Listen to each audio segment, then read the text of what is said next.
Alors, hier, nous avons eu un cas confirmé et depuis ce matin, nous avons eu 5 personnes qui se sont déclarées au centre 15 avec lesquelles nous avons fait des investigations.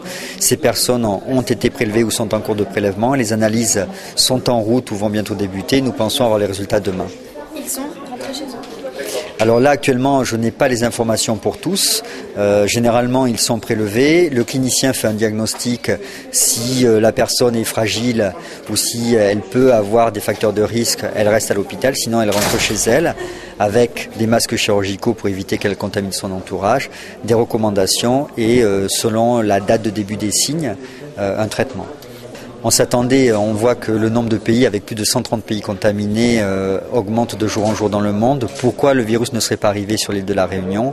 C'est vrai qu'on s'attendait à ce qu'il arrive. Ça faisait un petit moment que notre dispositif de surveillance était mis en place. La population a bien joué le jeu, c'est-à-dire que les gens qui ont eu les symptômes se sont déclarés très rapidement.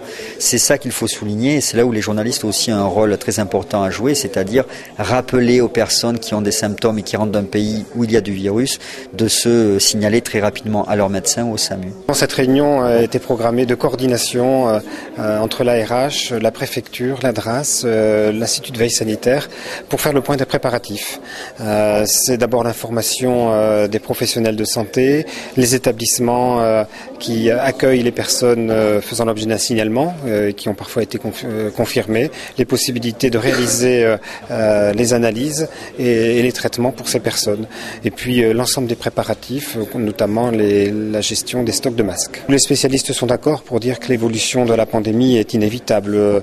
Nos moyens sont consacrés à prévenir cette transmission et ralentir la pandémie.